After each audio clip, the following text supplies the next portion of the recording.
नमस्कार, बहुत स्वागत आप सभी का। मैं हूं सौरभ शर्मा। आज पाकिस्तान में जबरदस्त हंगामा हुआ और दिन भर ये चर्चा चलती रही कि पूर्व प्रधानमंत्री इमरान खान की हत्या कर दी गई है। रावलपिंडी की जेल में फौज के इशारे पर इमरान खान को मौत के घाट उतार दिया गया है और उनकी लाश को गायब कर दिया गया। दावा किया गया कि army chief field marshal general Asim Munir अपने लिए इमरान खान को खतरे के तौर पर देखता है। आसिम मुनीर को लगता है कि शहबाज शरीफ हों या आसिफ अली जरदारी हों, इन दोनों ने तो उसके सामने हथियार डाल दिए, लेकिन इमरान खान उसकी राह का कांटा बना हुआ है। इमरान खान के सपोर्टर्स पूरे पाकिस्तान में आसिम मुनीर का विरोध कर रहे हैं, इसलिए आसिम मुनीर के इशारे पर इमरान खान का मर्डर कर दिया गया, ऐसी बातें चलने लगी। और जैसे ही सोशल मीडिया के जरिए यह खबर फैली, पूरे पाकिस्तान में हंगामा मच गया। इमरान खान के लाखों सपोर्टर्स सड़कों पर उतर आए। राजधानी इस्लामाबाद से लेकर रावलपिंडी, लाहौर और पेशावर तक इमरान खान के समर्थकों ने प्रदर्शन शुरू कर दिए। फौज के खिलाफ नारेबाजी होने लगी।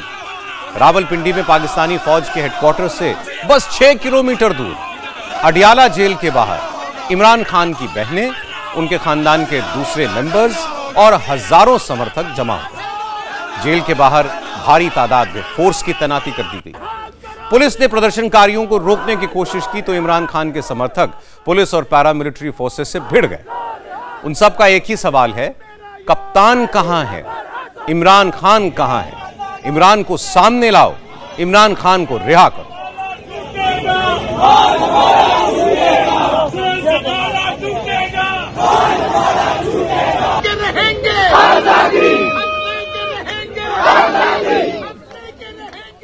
इमरान खान की 3 बहनों अलीमा खान, उज़मा खान और नौरीन नियाजी पीटीआई के सपोर्टर्स के साथ अडियाला जेल के बाहर धरने पर बैठ गई।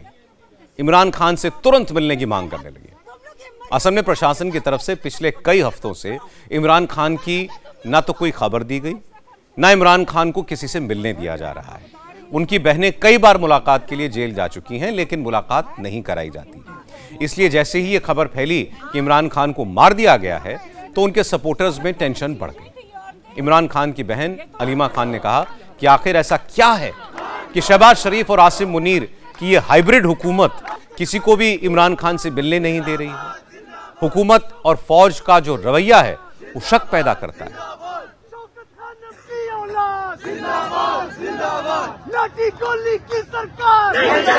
इस चीज पे बताना चाहिए कि इमरान खान को कितनी इन्होंने कैद तन्हाई में करके, अब हमें किसी को हमें ये भी नहीं पता कि उनको किस हालत में रखा हुआ है, कैसी उनकी सेहत है। अगर हमें ये 5 मिनट की मुलाकात करा देते हम आराम से चले जाते। तो अभी तक हम इसी इंतजार में थे और इनको लोगों को पता है कि हम बाहर खड़े हैं और इनको करवानी चाहिए थी। इमरान खान के समर्थकों का यह मानना है कि जिस तरह शहबाज शरीफ की सरकार इमरान खान को उनकी फैमिली से मिलने से रोकने में अपनी पूरी ताकत लगा रही है, उससे लगता है कि कुछ ना कुछ तो गड़बड़ है। अडियाला के बाहर हम खड़े हैं और इस फसायत की मारी हुई हुकूमत ने जुल्म और ज्यादती की इंतहा कर रखी है। जो हर कैदी का हक है कि उसकी फैमिली से उसकी मुलाकात करवाई जाए। इमरान खान आलम इस्लाम का लीडर है, पाकिस्तान का लीडर है, करोड़ों अवाम की दिलों की धड़कन है। वो यहाँ अंदर अडियाला जेल की दीवारों में पाबंद सलासल है और कैद तन्हाई में है। और पिछले कई दिनों से किसी बंदे से उनकी मुलाकात नहीं हो रही। उनकी फैमिली के खवातीन जो उनकी बहनें हैं, उम्र रसीदा हैं, उनकी मुलाकात नहीं हो रही। और आज भी हम देखें सुबह से आके यहाँ खड़े हैं और इस वक्त तक मुलाकात नहीं करवाई गई। इस मुल्क में कानून जो है वो एक मजाक बन के रह गया, अदालतें एक मजाक बन के रह गई हैं। किसी के पास कोई इंसाफ नहीं है। हालांकि क्या है, सिर्फ बहनें जो अपने भाई से जाके मिल लें, उनका आईनी, कानूनी, मजहबी, अखलाकी हर तरह से उनका ये हक है कि वो अपने भाई से मुलाकात करें। लेकिन ये जालिम हुकूमत जो है वो इमरान खान की अपनी बहनों से भी मुलाकात नहीं करवा रही, इतनी खौफजदा है। इमरान खान पिछले 2 साल से ज्यादा वक्त से जेल में हैं। पाकिस्तान के अलग अलग शहरों में उनके ऊपर 100 से ज्यादा मुकदमे चल रहे हैं। कुछ मामलों में तो इमरान खान को 14-14 साल की कैद बामशक्कत की सजा सुनाई जा चुकी है। लेकिन कुछ दिनों पहले हालात बड़े संजीदा हो गए। क्योंकि इमरान खान को पूरी तरह से अलग थलग कर दिया गया, उन्हें तन्हाई बैरक में रख दिया गया। न जेल में इमरान को किसी से मिलने दिया जा रहा है, न किसी से बात करने की इजाज़त है। इमरान खान के फैमिली मेंबर्स, मतलब उनकी बहनों तक को जेल के अंदर जाकर इमरान से मिलने की परमिशन नहीं मिल रही। इसलिए इमरान खान के सपोर्टर्स के मन में आशंकाएं तो पहले से थीं।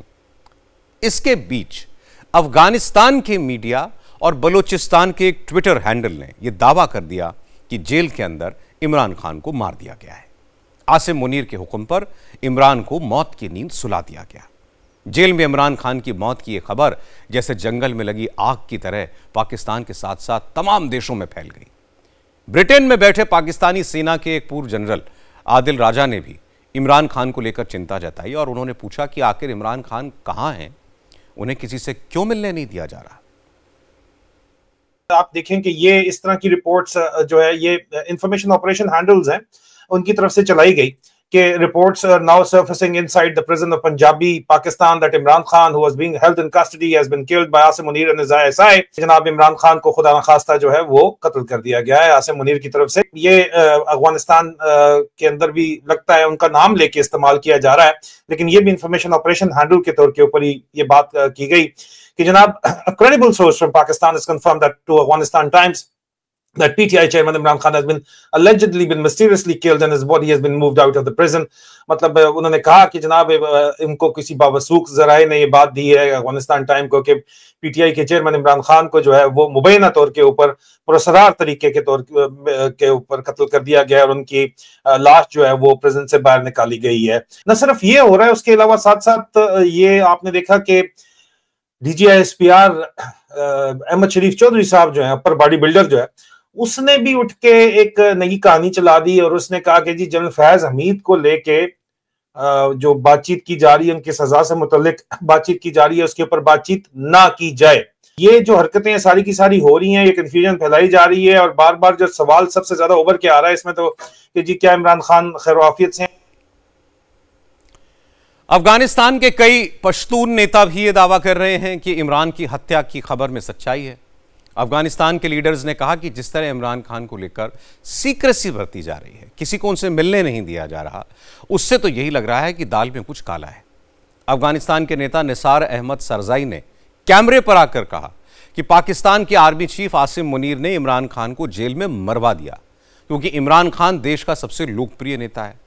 अवाम के बीच शहबाज, नवाज, बिलावल, इन सब से ज्यादा इमरान खान पॉपुलर है क्योंकि वो फौज की तानाशाही तस्लीम नहीं करते। बिल्कुल बिल्कुल सही हो सकता है। ये वो इसके पर्दे के पीछे जो भाई नाम नहीं ले सकता। मैं बोलता हूँ कि इसके पीछे आसिम मुनीर है। आसिम मुनीर जब गया यूरोप अमेरिका गया, वहां से ये प्रोग्राम लिया है और आसिम मुनीर पाकिस्तान कौम के डर की वजह से, इसलिए कि इमरान खान अकेला इस तरह लीडर है कि तालिबान के बीच भी महबूब बन चुका था, कोई बहुत अच्छा शोहरत होने वाला लीडर है पाकिस्तान के लिए।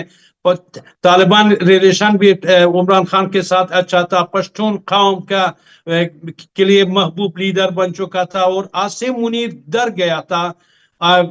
आसिम मुनीर डरते हैं इमरान खान के नाम से, इमरान खान के जाने वाला लोग से डरते हैं। इसे क्या अकेला लीडर अभी अगर था पाकिस्तान में इमरान खान था और इसका अगर मर्डर हुआ है, इसके पीछे आसिम मुनीर है और फौज है आईएसआई, ये अपने लोगों के डर की वजह से काम किया है। इमरान खान के जेल के अंदर इनकम्युनिकाडो होने की वजह से उनकी पार्टी तहरीक इंसाफ बहुत तनाव में है। जब इमरान खान की मौत की खबर आई या अफवाह आई, उनकी 3 बहनें रात में अडियाला जेल के बाहर धरने पर बैठी तो उनके साथ हजारों इमरान समर्थक भी जुट गए। अडियाला जेल के बाहर धरना देने वालों में सिर्फ तहरीक इंसाफ के नेता नहीं थे, दूसरी विपक्षी पार्टियों के लीडर भी इमरान खान की खबर जानने के लिए जेल के बाहर आ गए। कई लोगों ने आशंका जताई कि कोई ना कोई अनहोनी तो हुई है, वरना इमरान को उनके परिवार वालों से तो मिलने देते। कुछ लोग कयास लगाने लगे कि इमरान खान को अडियाला से शायद कहीं और शिफ्ट कर दिया गया है, तभी उनको लेकर शहबाज शरीफ की हुकूमत इतनी सीक्रेसी बरत रही है। शहादत शहादत शहादत शहादत शहादत शहादत शहादत। मेरा जो शक है जो यकीन में बदलता जा रहा है, मुझे ये लगता है कि खान साहब को अल्लाह ना करे ऐसा हो मुझे ये लग रहा है कि खान साहब को कहीं इन्होंने अडयाला जेल से शिफ्ट ना कर दिया हो, क्योंकि हमें ये उनके पुलिस ये कह रही है और बहुत भारी नफरी यहाँ पे मौजूद है, पुलिस वैन भी मौजूद है, हमारे कारकुनान हजारों की तादाद में इस वक्त भी मौजूद हैं। उनको 4 कारकुनान को पुलिस आगे से जाके गिरफ्तार करके लेकर गई है। अभी इमरान खान के समर्थकों को बहुत दिनों से यह लग रहा था कि आसिम मुनीर और उनके साथी जनरल इमरान खान को जेल के अंदर धीरे धीरे मार रहे हैं। उनकी हालत की जानकारी बाहर ना आ सके, इसलिए इमरान खान को जेल में किसी से मिलने नहीं देते। इसलिए जैसे इमरान खान की मौत की अफवाह फैली तो उनकी बहनों की अगुवाई में हजारों समर्थक रावलपिंडी में अडयाला जेल के बाहर पहुंच गए, नारे लगाने लगे।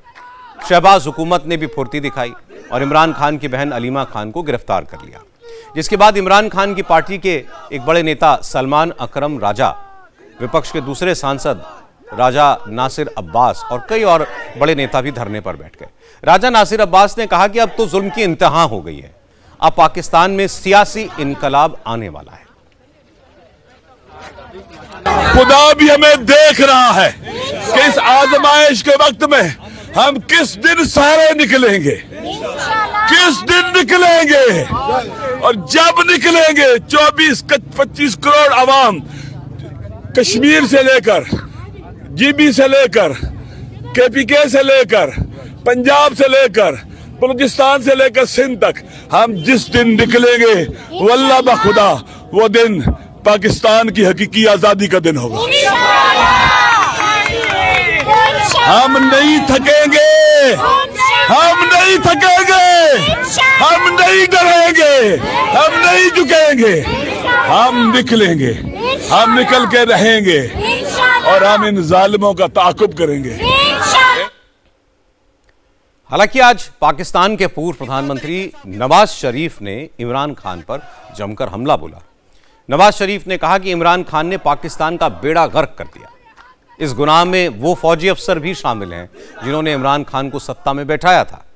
लाहौर में अपनी पार्टी के सांसदों को एड्रेस करते हुए नवाज शरीफ ने कहा कि इमरान खान ने पाकिस्तान को सिर्फ आर्थिक तौर पर नहीं, सामाजिक तौर पर भी दिवालिया बना दिया।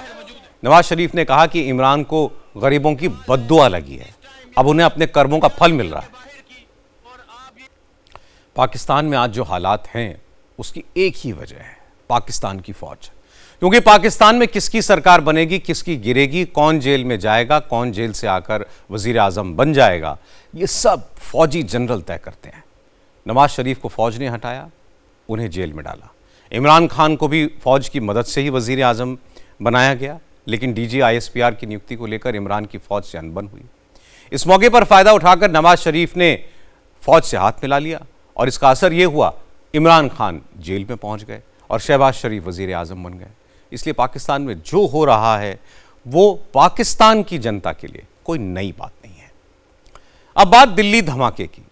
दिल्ली ब्लास्ट केस में NIA ने आज 7वीं गिरफ्तारी की। फरीदाबाद के धौज गांव से शोएब नाम के एक शख्स को गिरफ्तार किया गया। शोएब अल फलाह यूनिवर्सिटी में लैब असिस्टेंट है। वो डॉक्टर्स के इस टेरर मॉड्यूल का मददगार था। शोएब ने दिल्ली में ब्लास्ट करने वाले सुइसाइड बॉम्बर उमर उन नबी को अपने रिश्तेदारों के यहां किराए पर कमरा दिलाया था। जब जम्मू कश्मीर पुलिस ने इस मॉड्यूल की जांच शुरू की थी तो डॉक्टर उमर उन नबी भागकर शोएब के रिश्तेदार के यहां ही छुपा था। आज NIA ने शोएब को दिल्ली के पटियाला हाउस कोर्ट में पेश करके 10 दिन की रिमांड पर लिया है। शोएब अल फलाह के लैब से केमिकल चुराकर मुजम्मिल और उमर को सप्लाई करता था और उसी ने अपनी साली के घर पर उमर को कमरा दिलवाया था। उमर इसी घर से निकलकर लाल किले पहुंचा था और फिर बम धमाका किया था। इस बीच दिल्ली ब्लास्ट से जुड़े व्हाइट कॉलर टेरर मॉड्यूल को लेकर एक और जानकारी सामने आई है। पता चला है कि ब्लास्ट से पहले डॉक्टर अदील अहमद ने अपनी सैलरी टाइम से पहले मांगी थी।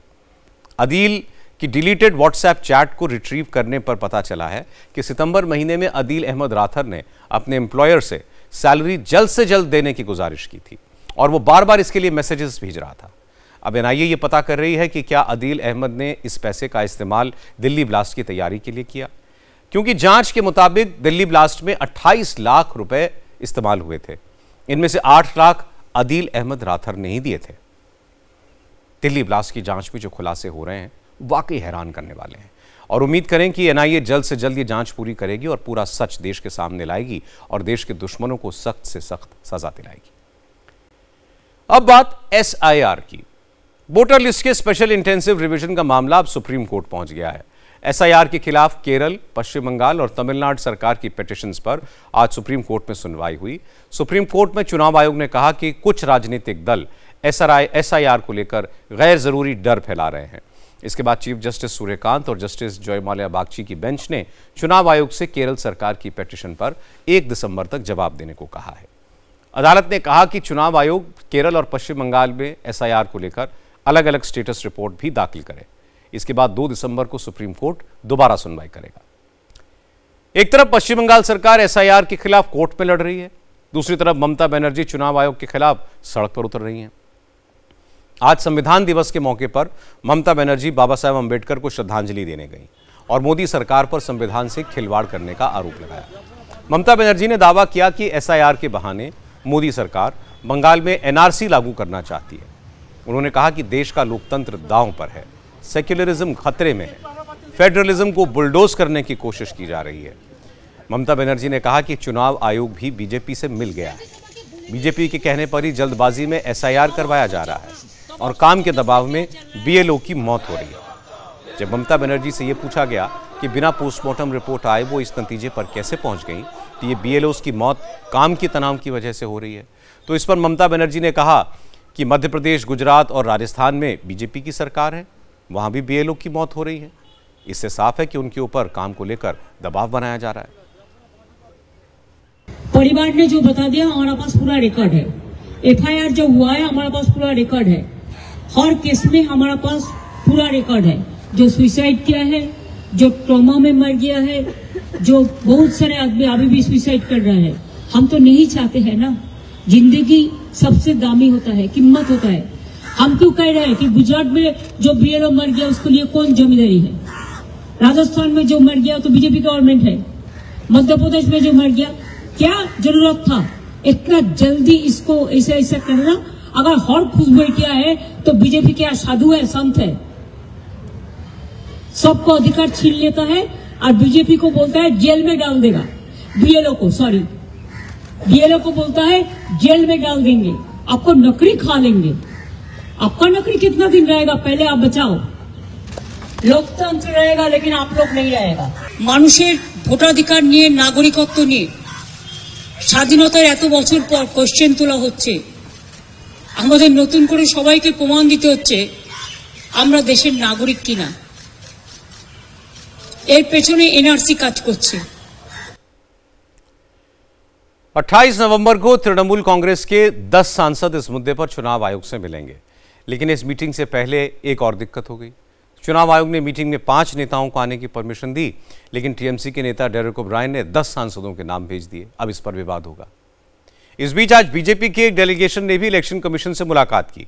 बीजेपी नेताओं ने आरोप लगाया कि ममता सरकार बीएलओ को काम नहीं करने दे रही है, उन्हें डराया जा रहा है। तृणमूल कांग्रेस के नेता खुद भी एसआईआर फॉर्म भरने की कोशिश कर रहे हैं। हमने इलेक्शन कमीशन को बताया कि डेटा एंट्री ऑपरेटर्स जो हायर होने चाहिए थे, जिसकी वजह से बीएलओस को काम करने में आसानी होती, उन डेटा एंट्री ऑपरेटर्स को भी पश्चिम बंगाल की सरकार ने अभी तक नियुक्त करने के प्रावधान नहीं बनाए हैं। तो ममता बनर्जी जो बीएलओस को लेकर लगातार बयान दे रही हैं, वो ही बीएलओस के ऊपर हो रहे काम के दबाव की जिम्मेदार है।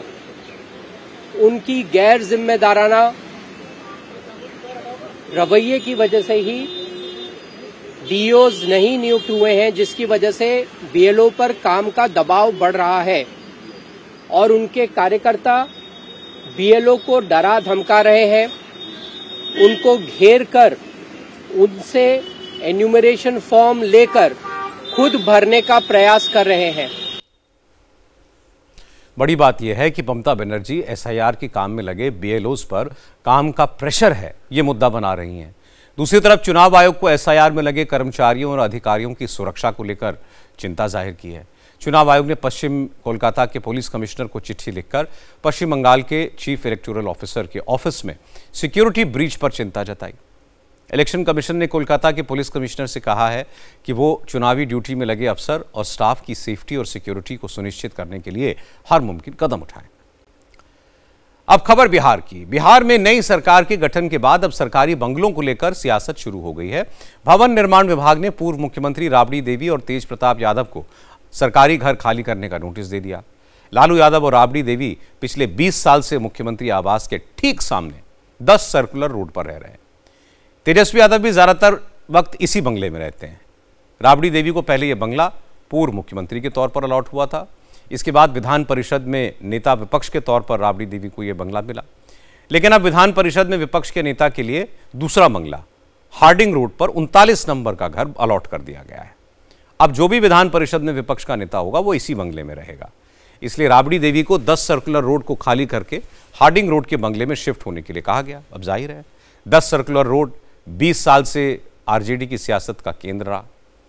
इसी बंगले में आरजेडी की रणनीति बनती है। 20 साल में लालू यादव, राबड़ी देवी ने अपने हिसाब से बंगले के अंदर रेनोवेशन कराया होगा, काम कराया होगा। इसलिए इस बंगले को छोड़कर दूसरे बंगले में शिफ्ट होना उनके लिए इतने आसान भी नहीं है। आज बिहार में आरजेडी के प्रदेश अध्यक्ष मंगनी लाल मंडल ने कहा, चाहे कुछ कर लें, सड़क पर उतरना पड़े, लेकिन राबड़ी देवी ये बंगला खाली नहीं करेंगी। लालू राबड़ी 10 सर्कुलर रोड के बंगले में ही रहेंगे। ये अपमान है, अपमानित किया जा रहा है जानबूझ करके राजनीति विद्वेष के कारण। और चीफ मिनिस्टर जो भी किया है तो नरेंद्र मोदी या भारतीय जनता पार्टी का विश्वास हासिल करने के लिए, क्योंकि पुलिस डिपार्टमेंट, गृह विभाग ले लिया बीजेपी ने, तो ले लिया है तो कहीं चूक समझते हैं कि कहीं हमसे चूक हुई है, तो मोदी जी का और भारतीय जनता पार्टी का और आरएसएस का विश्वास हम कैसे जीतेंगे। इसलिए लालू जी या लालू जी के परिवार को, राबड़ी जी के परिवार को अपमानित करें तो ईर्ष्यावश है, वे द्वेषवश है। क्या कोर्ट में जाएंगे या क्या कुछ जो कुछ करना होगा किया जाएगा, लेकिन डेरा नहीं खाली किया जाएगा। डेरा खाली नहीं, जो करना हो करे। राबड़ी देवी को नोटिस मिलने पर लालू परिवार की तरफ से अभी तक कोई रिएक्शन नहीं आया, लेकिन खुद को लालू परिवार से अलग कर चुकी बेटी रोहिणी आचार्य ने कड़ा रिएक्शन दिया। रोहिणी आचार्य ने आरोप लगाया कि लालू को अपमानित करने के लिए बंगला खाली करने का नोटिस भेजा गया है। रोहिणी ने कहा कि क्या सुशासन बाबू का विकास मॉडल यही है? नीतीश कुमार लालू यादव की सेहत का नहीं तो कम से कम उनके राजनीतिक कद का ख्याल करते। हालांकि बीजेपी के नेताओं ने सरकार के इस फैसले का बचाव किया। बीजेपी के नेता नीरज कुमार ने कहा, सरकारी घर किसी का होता नहीं, नियमों के मुताबिक घर खाली करने का नोटिस सबको मिलता है, राबड़ी देवी को भी मिला, इसे सियासी नज़र से देखना गलत है। नीरज कुमार ने कहा कि पिछली बार सरकारी आवास खाली करते वक्त तेजस्वी यादव घर से टोटी तक निकाल कर ले गए थे। अगर इस बार भी ऐसा किया गया तो उनके खिलाफ कानूनी कार्रवाई करेंगे। राबड़ी देवी को जो आवास अलॉट था काफी लंबे समय से, वो सरकारी आदेश खाली करने का हुआ है तो उन्हें खाली कर देना चाहिए बड़े आराम से। और मैं बड़ा आग्रह करूंगा, क्योंकि आपके परिवार का ट्रैक रिकॉर्ड इस मामले में बड़ा खराब रहा है। जब 10 सर्कुलर रोड को आप खाली करेंगे तो किसी भी सरकारी संपत्ति की वहां से चोरी नहीं करेंगे, किसी का आप वहां नुकसान, सरकारी संपत्ति का नुकसान नहीं पहुंचाएंगे। हम लोगों की बड़ी पैनी निगाह रहेगी, इस पर ध्यान रखिएगा। इसलिए कभी भूल की गलती इस बार नहीं करिएगा। जैसे आप लोगों ने जो डिप्टी सीएम के लिए जो बंगला अलॉट था 5 देश रतनवाड़, वहां से निकलते वक्त आप लोगों ने टोटी तक चुरा लिया था, वो काम यहाँ नहीं करिएगा। सरकारी संपत्ति की लूट एक गंभीर मामला बनता है, एक आपराधिक मामला बनता है, और उम्मीद करता हूं कि राबड़ी जी वहां से निकलते वक्त ऐसी हरकत न करेंगे। तेजस्वी यादव जी भी वही रहते हैं, तो आप भी अपनी हरकत को दोहराइएगा नहीं तेजस्वी यादव जी। राबड़ी देवी के अलावा उनके बड़े बेटे तेज प्रताप यादव को भी बंगला खाली करने का नोटिस गया है। तेज प्रताप यादव अभी तक विधायक थे, इसके बावजूद उन्हें मंत्रियों वाला बड़ा बंगला मिला हुआ था। अब वो विधायक भी नहीं है, चुनाव हार गए, इसलिए तेज प्रताप यादव से 26 एम स्ट्रैंड रोड वाला बंगला खाली करने के लिए कहा गया। यह घर अब बिहार के अनुसूचित जाति जनजाति कल्याण मंत्री लखेंद्र पासवान को दे दिया गया है। लखेंद्र पासवान ने कहा कि उन्हें नियमों के मुताबिक बंगला अलॉट हुआ है, इसलिए तेज प्रताप बिना देर किए बंगला खाली कर दें।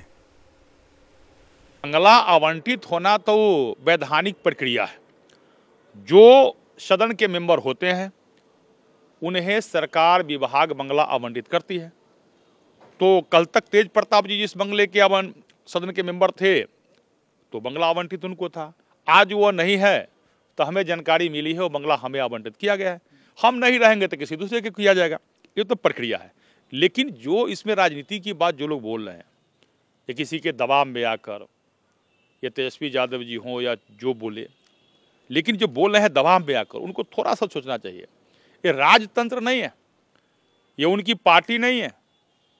उनकी माता पिता का जो 15 वर्षों का जो सरकार था वो नहीं है। जो एक ही सदन के मेंबर हो या नहीं हो, एक बंगला पर कब्जा करके बैठे हुए थे। तेज प्रताप चुनाव हार चुके हैं, इसलिए उन्हें मालूम है कि नोटिस न भी मिलता तो बंगला तो खाली करना था। लेकिन राबड़ी देवी के केस में इंटरेस्टिंग बात यह है कि उन्हें नोटिस तेजस्वी की जिद के चक्कर में मिला। असल में पहले बिहार में पूर्व मुख्यमंत्रियों को सरकारी घर मिला करते थे, लेकिन 2017 में नीतीश कुमार आरजेडी का साथ छोड़कर के एनडीए के साथ आ गए। तेजस्वी यादव का डिप्टी चीफ मिनिस्टर का पद चला गया। तेजस्वी को डिप्टी चीफ मिनिस्टर की हैसियत से देश रत्न मार्ग पर 5 नंबर का बंगला उस वक्त मिला हुआ था। कुर्सी जाते ही सरकारी घर खाली करने का नोटिस भी आ गया। फिर तेजस्वी ने कहा कि वो विपक्ष के नेता हैं, इसलिए उन्हें यह बंगला विपक्ष के नेता के तौर पर अलॉट कर दिया जाए। सरकार ने बात नहीं मानी, तेजस्वी हाईकोर्ट चले गए। हाईकोर्ट ने तेजस्वी की पिटीशन खारिज तो की ही, साथ में अपने फैसले में पूर्व मुख्यमंत्रियों को आजीवन बंगला, सुरक्षा स्टाफ और बाकी सुविधाएं देने की व्यवस्था ही खत्म कर दी। अगर तेजस्वी यादव 2017 में हाईकोर्ट ना गए होते तो पूर्व मुख्यमंत्री होने के नाते राबड़ी देवी 10 सर्कुलर रोड के बंगले में रह सकती थी, उन्हें घर खाली करने का नोटिस ना मिलता। बिहार सरकार कई साल से सरकारी बंगलों में डेरा डाले बैठे नेताओं पर ही नहीं बल्कि उन लोगों के खिलाफ भी एक्शन ले रही है जिन्होंने सरकारी जमीनों पर अतिक्रमण कर रखा है। बिहार के अलग अलग शहरों में बुलडोजर दौड़ने लगे हैं। सरकारी जमीन पर कब्जा करके बनाए गए घरों को, दुकानों को तोड़ा जा रहा है। पटना, वेस्ट चंपारण, मुजफ्फरपुर समेत अलग अलग जिलों में नगर निगम की टीम अतिक्रमण हटाने का काम कर रही है। पटना जिला प्रशासन ने चेतावनी दी है कि अगर दोबारा अवैध कब्जा किया गया तो पहले से ज्यादा भारी जुर्माना लगेगा और कार्रवाई और कड़ी होगी। पटना के कंगन घाट से दीदारगंज तक सड़क को चौड़ा करने का काम चल रहा है, लेकिन सड़क किनारे अतिक्रमण इसकी रुकावट बन रहे थे। लेकिन जब लोगों ने अपनी दुकानें नहीं हटाई तो बुलडोजर को उतारना पड़ा। आम लोग सरकार के इस एक्शन का स्वागत कर रहे हैं। उनका कहना है कि अतिक्रमण की वजह से जाम लगता है, सड़क चौड़ी होगी तो सबको राहत मिलेगी। लेकिन जिनकी दुकानें टूट रही हैं, उनका कहना है कि बिना कोई नोटिस दिए अचानक कार्रवाई की गई, ये गलत है। बहुत सराहनीय कार्य हो रहा है, जाम से मुक्ति मिलेगी लोगों को और आवागमन की सुचारू रूप से हो जाएगी। जो तकलीफें आम जनता को होती थी वो नहीं होगी। बिना नोटिस फोटिस के जैसे सब तोड़ा जा रहा है, नोटिस मिल जाता था जो लोग अपना सजग हो जाता। कोई दुकान वाला नहीं, नोटिस नहीं मिला, विदाउट नोटिस के। ट्रैफिक को लेके जरूरी है सर, और क्या ज़्यादा क्या कहें। ट्रैफिक को लेके जरूरी है, जाम बहुत होता है। कितने देर फंसते थे? हम लोग तो नहीं फंसते थे, हम तो बगल के हैं बाकी, और पब्लिक के लोग के लिए ठीक है। हालांकि नोटिस ना दिए जाने वाली बात को जिला प्रशासन ने गलत बताया। प्रशासन का कहना है कि 2 साल पहले नोटिस दिए गए थे और एक बार नहीं कई बार दिए गए थे। लाउडस्पीकर से अनाउंसमेंट भी कराई गई, लेकिन कोई असर नहीं हुआ तो फिर बुलडोजर को चलाना पड़ा। ये जेपी पथ के नीचे पैरेलल ये जो रोड है ये चौड़ीकरण होनी है, यानी कि 4 लेन होनी है गाय घाट से दीदारगंज तक। तो उसी में इसका अलाइनमेंट भी हो चुका है BSRTC के तहत। तो उसी का है जो कि इन लोगों को पहले भी नोटिस निर्गत किया गया था, माइकिंग से अनाउंसमेंट भी किया गया था। अवैध कच्चा पक्का अस्थाई और अस्थाई अतिक्रमण दोनों पाया गया है, लेकिन पिछले 2 साल से कहा जा रहा था नहीं सुना है। लेकिन अब है जो कि ऊपर से भी आदेश आया है कि इस जो मंत्रालय है वहाँ से भी आदेश आया कि जो भी योजनाएं लंबित है उसको है जो कि अब क्रियान्वित किया। लोग को ये भी कहना था, उस टाइम से ही कहते आ रहे हैं कि हम लोग स्वतः हटा लेंगे। जब भी ये मतलब अतिक्रमण हटाने के लिए अब मुहिम चलता था, लोग को स्थानीय लोग बोलते थे कि हम लोग खुद हटा लेंगे, लेकिन हटाए नहीं अभी तक। मुजफ्फरपुर में भी बुलडोजर चल रहा है। प्रशासन ने मुजफ्फरपुर में स्टेशन रोड, कलमबाग चौक, रामदयाल चौक में अतिक्रमण हटाओ महाअभियान चलाया। सड़कों पर अवैध रूप से बनी झोपड़ियां और शेड्स बुलडोजर से गिराए। सड़कों पर बनी गैर कानूनी दुकानें और रेहड़ी पटरी वालों को भी हटाया गया। और जैसे अतिक्रमण हटाने के लिए टीम पहुंची तो उसे देखते ही मौके पर अफरा तफरी मच गई।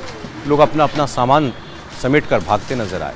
प्रशासन ने साफ चेतावनी दे दी है, दोबारा अतिक्रमण करने वालों पर कठोर कार्रवाई की जाएगी। बढ़ते जाम और अवैध ढांचों पर नियंत्रण के लिए डीएम और एसएसपी ने 7 लोगों की समिति बनाई है। ये मुजफ्फरपुर नगर कार्यालय से होते हुए स्टेशन रोड और स्टेशन रोड से होते हुए हम लोग कलमबाग चौक ओहिया बाजार आरडीएस कॉलेज तक ये अतिक्रमण हटाओ अभियान नियंत्रण जारी रहेगा ताकि शहरवासियों को जाम से मुक्ति मिल सके। अक्सर है यहाँ के दुकानदार और स्थानीय दुकानदार है, लोकल दुकानदार है, वो अपना मार्केट होने के बावजूद भी सड़क पर सामान वगैरह रखते हैं, जिसको हम लोग जब्त कर रहे हैं। जैसे ही फिलहाल देख रहे हैं कि मकान निर्माण हो रहा है और पूरे रोड पर ही सामान रखे हुए हैं। वार्निंग देने के बावजूद नहीं माने तो अभी हम उसको जब्त कर रहे हैं। चुनाव के दौरान एनडीए के ज्यादातर नेताओं ने कहा था कि सरकार बनते ही यूपी की तरह बिहार में भी बुलडोजर चलेगा। जिन लोगों ने सरकारी जमीनों पर कब्जा किया है वो खाली कराई जाएंगी। जो गैंगस्टर्स हैं उनकी अवैध संपत्तियों पर बुलडोजर चलेगा। कल ही डिप्टी चीफ मिनिस्टर और होम मिनिस्टर सम्राट चौधरी ने कहा था कि सरकार गैंगस्टर्स की लिस्ट बना रही है, उनकी अवैध संपत्तियों की पहचान की जा रही है। 2 गैंगस्टर्स की काली कमाई की पूरी कुंडली तैयार है। आज तो सिर्फ छोटे छोटे अतिक्रमण किए हुए दुकानदारों के खिलाफ एक्शन हुआ, सड़कों के आसपास की जमीन पर अतिक्रमण पर बुलडोजर चला। उम्मीद करनी चाहिए कि सरकार का बुलडोजर जल्द से जल्द उन गैंगस्टर्स की प्रॉपर्टीज पर भी चलेगा, जिनकी लिस्ट बिहार के नए होम मिनिस्टर सम्राट चौधरी ने बनाई है। अब बात कर्नाटक की। कर्नाटक में कुर्सी की लड़ाई में deputy chief minister DK Shivakumar मुख्यमंत्री सिद्धरमैया पर भारी पड़ते दिख रहे हैं। कर्नाटक कांग्रेस में बढ़ती कलह को देखते हुए राहुल गांधी ने डीके शिव कुमार को मिलने के लिए बुलाया है। डीके शिव कुमार को मैसेज भेजा गया है कि वो थोड़ा इंतजार करें, जल्द उनकी मीटिंग राहुल गांधी से होगी। डीके शिव कुमार काफी दिनों से राहुल गांधी से मिलने की कोशिश कर रहे थे, लेकिन राहुल ना तो उनसे मिले ना उनके मैसेज का जवाब दिया। अब पता चला है कि 29 नवंबर को राहुल गांधी और डीके शिव कुमार की मुलाकात हो सकती है। इस मीटिंग में सिद्धरमैया भी मौजूद रहेंगे। इस खबर के बाद डीके का रुख थोड़ा बदला नजर आया। आज उन्होंने कहा कि 2 दिन के बाद कांग्रेस हाईकमान से उनकी मुलाकात मुमकिन है, लेकिन यह मुलाकात एमएलसी चुनाव और संगठन को लेकर है। इसका सत्ता परिवर्तन से कोई लेना देना नहीं है। डीके ने कहा कि कांग्रेस में कोई गुटबाजी नहीं है, 140 विधायक हैं, एक साथ हैं, पार्टी सबसे ऊपर है, सबका लक्ष्य एक है। अगले विधानसभा चुनाव के बाद सत्ता फिर से हासिल करना और राहुल गांधी को प्रधानमंत्री बनाना, यह हमारा लक्ष्य है। No confusion, no one should demand anything. कोई कंफ्यूजन नहीं है, कोई भी कुछ भी मांग नहीं कर रहा है। कोई मांग नहीं है, कोई गुट नहीं है। जो भी गुट है वो सिर्फ कांग्रेस गुट है और हमारे इस गुट में 140 एमएलए हैं। जो भी मुद्दा है उसके बारे में पार्टी के अंदर रहकर ही बात होगी। मैं राजनीतिक मुद्दों की चर्चा मीडिया में नहीं करूंगा। मैं सामूहिक नेतृत्व में भरोसा करता हूं। मैं बीते 6 साल से पार्टी का अध्यक्ष भी हूं और मैं एकजुटता में विश्वास भी करता हूं। मैं व्यक्ति पूजन में नहीं, पार्टी पूजन में भरोसा करता हूं। मैंने पार्टी के दूसरे बड़े नेताओं के साथ मीटिंग कर रणनीति तैयार की है ताकि सत्ता में वापसी की जा सके और 2029 में हम राहुल गांधी को देश के प्रधानमंत्री के रूप में देख सके। हम सब चाहते हैं कि कांग्रेस पार्टी सत्ता में आए। डीके शिव कुमार ने मुख्यमंत्री बनने को लेकर कुछ नहीं कहा, लेकिन उनके समर्थकों ने खुलकर कहा कि सब कुछ तय हो गया है। डीके शिव कुमार का मुख्यमंत्री बनना 200% तय है। 200% और आगे आ गए। 200% डीके शिव कुमार सीएम बनेंगे। जल्द अच्छी खबर मिलेगी। हाईकमान ही फैसला करेगा। जैसा कि हमारे लीडर ने कहा कि शीर्ष नेतृत्व के नेता जल्द ही इस पर फैसला लेंगे। पता चला है कि डीके शिव कुमार को मैसेज भेजने से पहले राहुल गांधी ने प्रियांक खड़गे और बीके हरिप्रसाद के साथ मीटिंग की, उनसे कास्ट कॉम्बिनेशन पर बात की। सारे मसलों पर विचार विमर्श के बाद ही राहुल ने डीके शिव कुमार को मीटिंग का संदेश भेजा। लेकिन जैसे ये खबर आई तो सिद्धरमैया नाराज हो गए। आज मुख्यमंत्री के 3 सरकारी कार्यक्रम थे, लेकिन सिद्धरमैया ने सिर्फ संविधान दिवस के कार्यक्रम में हिस्सा लिया, बाकी 2 प्रोग्राम्स में वो गए नहीं। हालांकि सिद्धरमैया ने आज कहा कि पार्टी में सबको अपनी बात कहने का हक है, लेकिन आखिरी फैसला तो हाईकमान ही करेगा। अगर विधायक दिल्ली जा रहे हैं तो जाने दीजिए, वो अपनी बात कहने के लिए आजाद हैं। आखिरी फैसला हाईकमान का ही होगा, उसे हम सब मानेंगे। जो भी एमएलए कहेंगे हाईकमान उनकी बात भी सुन रहा है, लेकिन इस कंफ्यूजन पर फुल स्टॉप लगाने के लिए अंत में हाईकमान को फैसला लेना ही होगा। कांग्रेस हाईकमान कर्नाटक को लेकर असमंजस में है। डीके शिव कुमार को सीएम बनाने का वादा पूरा नहीं करते हैं तो उनकी बगावत का डर है। अगर सिद्धरामैया सीएम बने रहने पर अड़ जाते हैं तो भी कांग्रेस में टूट हो सकती है, क्योंकि ज्यादातर एमएलए उनके साथ हैं। इसलिए कांग्रेस की टॉप लीडरशिप सारे प्रोज एंड कॉन्स पर चर्चा कर रही है। असल में अगले साल मार्च तक अगर सिद्धरामैया मुख्यमंत्री बने रहते हैं तो वो कर्नाटक में सबसे लंबे समय तक सीएम रहने का एक रिकॉर्ड बना देंगे। हो सकता है कि वो हाईकमान को तब तक रुकने को कह दें। दूसरा, वो सीएलपी बुलाने पर भी अड़ सकते हैं। अगर ऐसा होता है तो ज्यादातर विधायक उन्हीं के साथ हैं।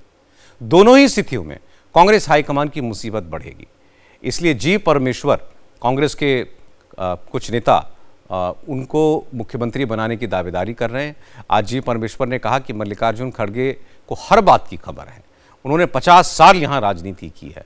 अब बॉल हाईकमान के कोर्ट में है, जो फैसला होगा सब मानेंगे।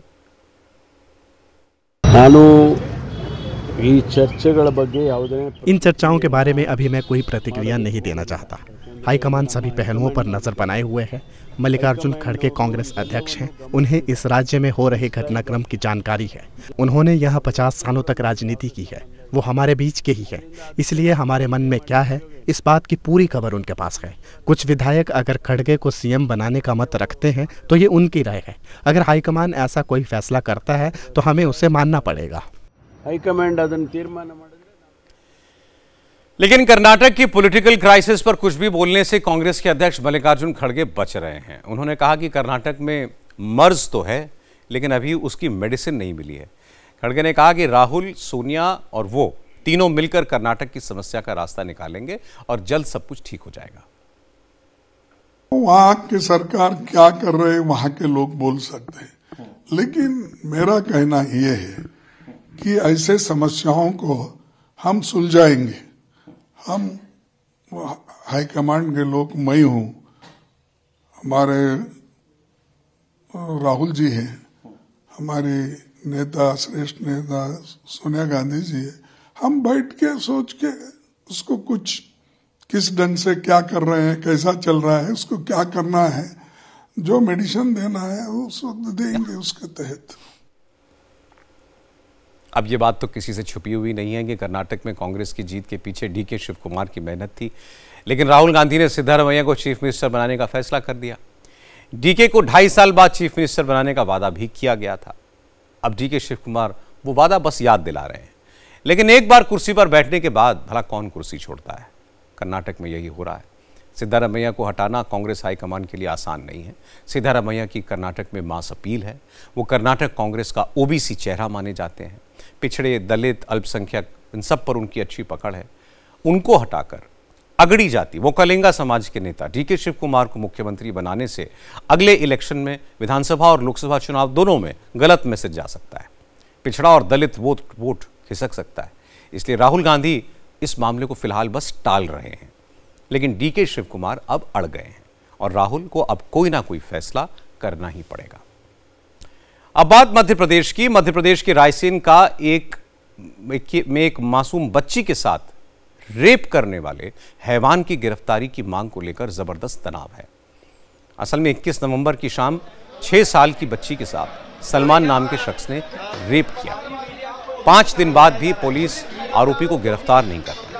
इस घटना के खिलाफ रायसेन के मंडीगंज, गौहरगंज में लगातार धरना प्रदर्शन, चक्का जाम हो रहा है।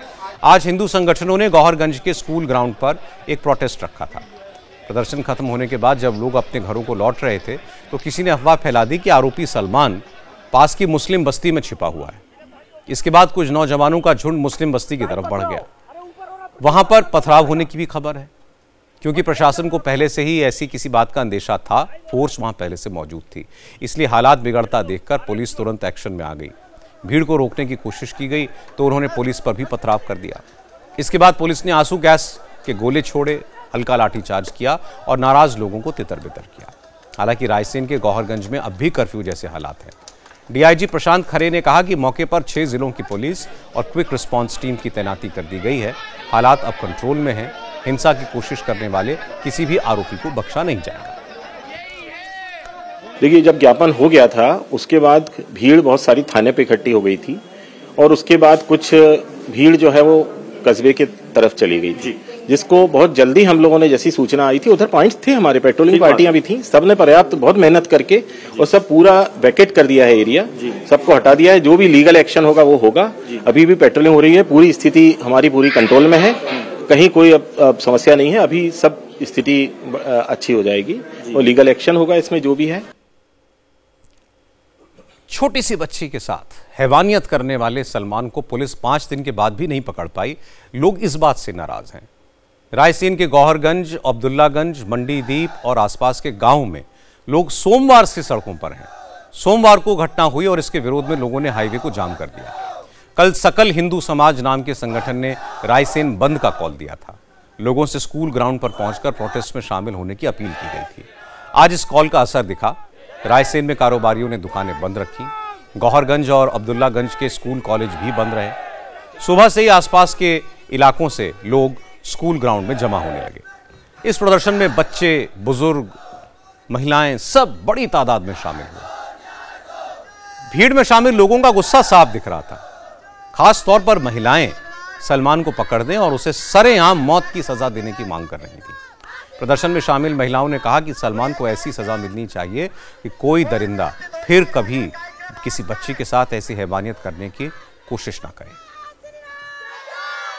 निर्वाचन नहीं चाहिए, हमें इंसाफ चाहिए। हम सब महिलाओं के हवाले करो, हम देंगे उसको मौत से भी मौत ऐसी सजा देंगे, उसकी रूह कांप जाएगी, उसकी 7 पीढ़ी कांप जाएगी। जिंदा दो या मुर्दा दो, हमको सलमान दो, उस बच्ची के न्याय दो, हमको सलमान दो। हम जिस बेटी के न्याय के लिए यहाँ एकत्रित हुए हैं, हम उस बेटी के लिए न्याय चाहते हैं। हमें जिंदा या मुर्दा वो व्यक्ति यहाँ चाहिए। नहीं चाहते कि उसको जल्दी से जल्दी पकड़ के लाए और पूरी नारी शक्ति के हवाले कर दे, ताकि उसको इतनी यातना इतनी कि ताकि आगे से कोई तक अपराध नहीं कर पाए। 5 दिन हो गए, पुलिस क्या कर रही है, क्यों नहीं पकड़ा? हमें इंसाफ चाहिए, बेटी को, हमारे को इंसाफ।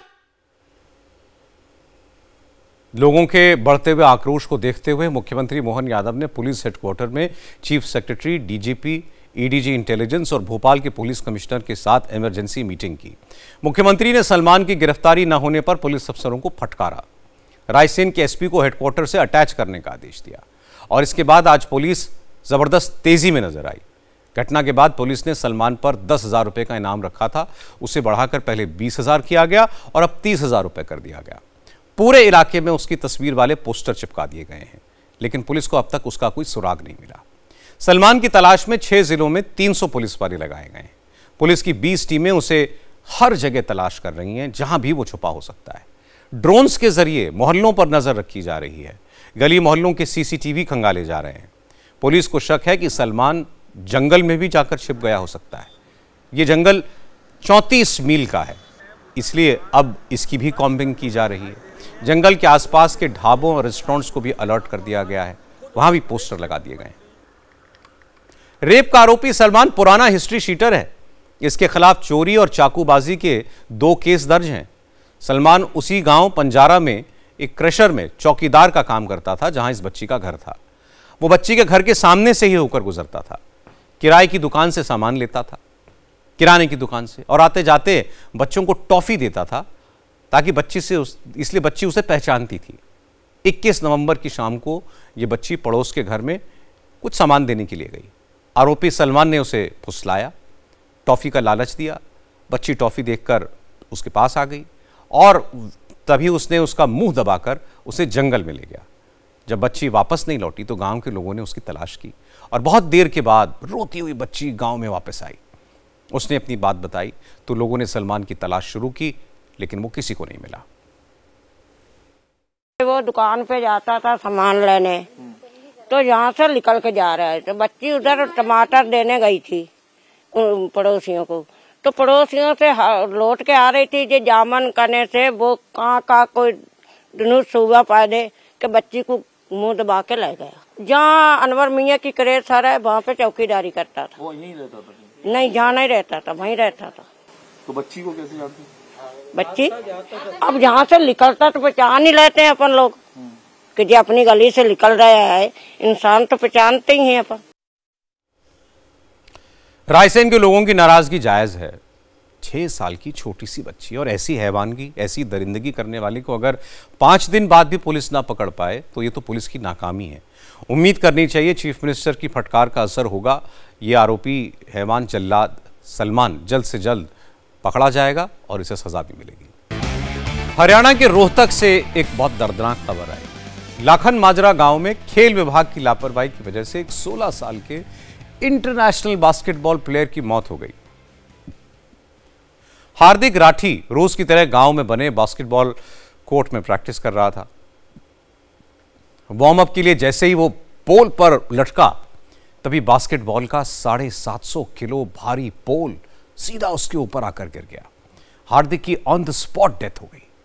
सारी घटना सीसीटीवी में कैद हो गई। हार्दिक राठी देश के लिए 3 मेडल ला चुका था। वो अगले टूर्नामेंट की तैयारी कर रहा था। इस घटना से हार्दिक का परिवार सदमे में है और हैरानी इस बात की है कि इस कोर्ट में 250 प्लेयर्स प्रैक्टिस करते हैं। कोर्ट की हालत जर्जर है।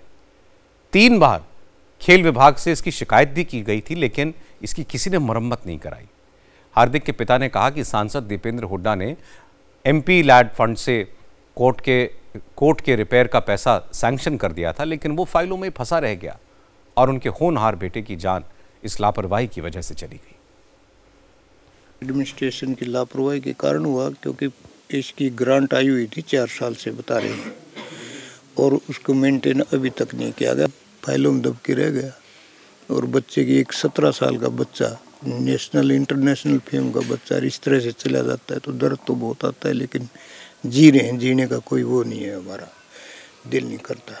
मेडल मिलते हैं तो फोटोशूट हो जाते हैं, अदरवाइज इनको क्या खाने की तो बात रोड तो दूसरे देश को, इनके इंस्ट्रूमेंट को मेंटेन नहीं करते, और डाइट वगैरह की तो सोचो ही मत आप, क्या देते हैं क्या नहीं देते हैं। 17 साल का खिलाड़ी था वो, कोई इतना मैच्योर नहीं था, बड़ा नहीं था, लेकिन उसका देखो ना खेल, उसकी तो ये इच्छा थी कि मैं इंडिया की टीम का कैप्टन बनूं। 3 बार अपने आप अकेला प्रैक्टिस करता था। ये आपने वो देखा होगा, इसका सीसीटीवी फुटेज, अकेला ही कर रहा है एक्सरसाइज। उसको कोई मतलब नहीं था दुनियादारी से, सिर्फ जुनून था उसको बास्केटबॉल का। रोहतक के कांग्रेस सांसद दीपेंद्र हुड्डा ने इस घटना को आपराधिक लापरवाही कहा। उन्होंने कहा कि जब हरियाणा में कांग्रेस की सरकार थी तो खेल का इंफ्रास्ट्रक्चर बहुत मजबूत किया गया था, लेकिन बीजेपी ने पिछले 11 सालों में खेलों को दिया जाने वाला फंड रोक दिया और यह हादसा उसी का नतीजा है। दीपेंद्र हुड्डा ने कहा कि जब उन्होंने एमपी लैड फंड से इसके रिपेयर का पैसा 3 साल पहले जारी कर दिया था, फिर सिर्फ राजनीति के चक्कर में उसे रोक दिया गया और आज इस वजह से हार्दिक की जान चली गई। इससे ज़्यादा दुखद घटना नहीं हो सकती जब हमारे देश की बास्केटबॉल टीम में चयनित हमारा एक नौजवान, उसको अपनी जान गंवानी पड़ी हो, क्योंकि 11 साल से बीजेपी की हरियाणा सरकार ने सारे खेल स्टेडियम के अपना बजट बंद करने का कार्य किया। जो सारे स्टेडियम हमारे कांग्रेस की सरकार के टाइम बने थे, ये लापरवाही भी है और ये आपराधिक लापरवाही है। खुद कुछ आपने बजट दिया नहीं 11 साल से सरकार के बाद, और जब ये मेरे पास बात आई तो 3 साल पहले मैंने एमपी कोटा भी इसमें जारी किया कि यहाँ पे एमपी कोटे से इस पे कार्य हो, लेकिन 3 साल से फाइलों में घुमा दिया, एमपी कोटे को भी नहीं लगने दिया। क्यों? क्योंकि मैं विपक्ष का सांसद हूं। प्रैक्टिस करते वक्त ग्राउंड पर पोल टूट जाए, एक इंटरनेशनल प्लेयर की मौत हो जाए, सोचिए कितने बड़े दुख की बात है और शर्म की भी बात है। हार्दिक की मौत के बाद हरियाणा सरकार ने डिस्ट्रिक्ट स्पोर्ट्स ऑफिसर को सस्पेंड कर दिया, मामले की जांच के आदेश दे दिए हैं, सारे स्पोर्ट्स कॉम्प्लेक्सेस की इक्विपमेंट और फैसिलिटीज की स्ट्रक्चरल ऑडिट के आदेश दिए हैं। लेकिन सवाल यह कि ये सारे काम तो हो जाने चाहिए थे, अब क्यों? क्या सरकार इसी किस्म के किसी हादसे का इंतजार कर रही थी? अब ऐसा नहीं होना चाहिए कि जांच के नाम पर मामला फिर लटकाया जाता रहे और बाद में छोटे छोटे अफसरों को जिम्मेदार ठहरा दिया जाए। इस केस में उन बड़े अफसरों पर भी एक्शन होना चाहिए जिनके ऊपर खेल के इंफ्रास्ट्रक्चर के रखरखाव का, मेंटेनेंस का जिम्मा है। 20 साल के बाद भारत को एक बार फिर कॉमनवेल्थ गेम्स की मेजबानी मिली है और इस बार राष्ट्रमंडल खेल अहमदाबाद में होंगे। आज स्कॉटलैंड के ग्लासगो में कॉमनवेल्थ स्पोर्ट्स एग्जीक्यूटिव बोर्ड की बैठक के बाद अहमदाबाद को 2030 के कॉमनवेल्थ गेम्स की होस्ट सिटी घोषित किया गया। अहमदाबाद को नाइजीरिया के अंबुजा शहर से कड़ी टक्कर मिली, लेकिन आखिरकार बाजी अहमदाबाद ने मारी। इससे पहले भारत ने 2010 में कॉमनवेल्थ गेम्स की मेजबानी की थी। उस वक्त ये खेल दिल्ली में हुए थे और ख़ास बात यह है कि 2030 में जब अहमदाबाद में कॉमनवेल्थ गेम्स होंगे तो इसका सेंटिनरी ईयर मतलब 100वां बरस होगा। पहले कॉमनवेल्थ गेम्स कनाडा के हैमिल्टन शहर में 1930 में हुए थे और 100 साल के बाद ये कारवां अहमदाबाद में जुटेगा। अहमदाबाद को मेज़बानी मिलने पर प्रधानमंत्री मोदी ने भी खुशी जताई। कहा कि भारत को सेंचुनरी कॉमनवेल्थ गेम्स की मेज़बानी करने का मौका मिला है, ये बहुत बड़ी बात है। मोदी ने कहा भारत वसुधैव कुटुंबकम के मंत्र के साथ इन खेलों का आयोजन करेगा। आज की बात में इतना ही। आपसे फिर मिलेंगे कल रात 9 बजे।